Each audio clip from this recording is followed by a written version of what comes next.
Guys అందరూ ఎలా ఉన్నారు? సో, మాకైతే ఫుల్లు వర్షం పడుతుంది. ఇంకా నాకు చాలా స్పైసీగా ఏదైనా తినాలనిపించింది. సరే అని ఫ్రిడ్జ్ ఓపెన్ చేస్తే ష్రింప్ ఉంది. సర్లే అని ష్రింప్ పులావ్ చేసుకుందాం అనుకున్నాను. సో, ఫస్ట్ అయితే నేను ఫ్రైడ్ ఆనియన్స్ ఏపేసుకున్నాను. తర్వాత ష్రింప్‌ని పసుపు, ఉప్పు వేసి క్లీన్ చేసుకున్నాను. చూసారా అసల నరాలు కూడా తీసేస్తారు వీళ్ళు. ష్రింప్‌కున్న నరాలు తీసేసి మంచిగా క్లీన్ చేసి ఇస్తారు. ఈ ష్రింప్ అంతా కూడా ఫ్రోజన్ ష్రింపేనండి. సో, డిఫ్రాస్ట్ చేసుకుని మంచిగా తినడమే. తర్వాత అదే పాన్ లో కొంచెం ఆయిల్ వేసుకుని సన్నగా బారుగా కట్ చేసి ఆనియన్స్ అలాగే పచ్చిమిరపకాయలు కూడా వేసుకున్నాను. తర్వాత నేను ఇంట్లోనే ప్రిపేర్ చేసిన జింజర్ గార్లిక్ పేస్ట్ కూడా వేసాను. ఇంకా రూమ్ అంతా మంచి స్మెల్ వచ్చేస్తుంది ఇప్పటికే. ఇంకా తర్వాత ఉప్పు, కారం, కొంచెం గరం మసాలా, కొంచెం ధనియాల పొడి, అలాగే కొంచెం జీలకర్ర పొడి కూడా వేసాను.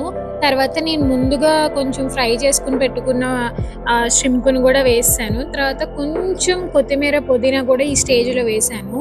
తర్వాత నేను బాస్మతి రైస్‌లో సాల్ట్ వేసేసి కుక్ చేసుకున్నాను. పొడి పొడిలాడుతూ భలే వచ్చింది రైస్. ఇంకా రైస్ అంతా ఇందులో వేసి బాగా కలపాలి. సో, ఆ ఫ్లేవర్ అంతా పడుతుందనమాట. లాస్ట్‌లో ఇంకా కొంచెం మిగిలిన కొత్తిమీర అలాగే పుదీనా కూడా వేసాను. ఇది వచ్చేసరికి హోమ్ మేడ్ ఘీ అనమాట. ఇది నేనే చేశాను. చూసారా ఎంత పూసగా ఉందో. సో, ఆ నెయ్యి ఒక్క స్పూన్ పులావ్‌లో వేసి లాస్ట్‌లో ఫ్రైడ్ ఆనియన్స్ వేసాక అలా తిప్పితే పులావ్ స్మెల్ వచ్చిందండి.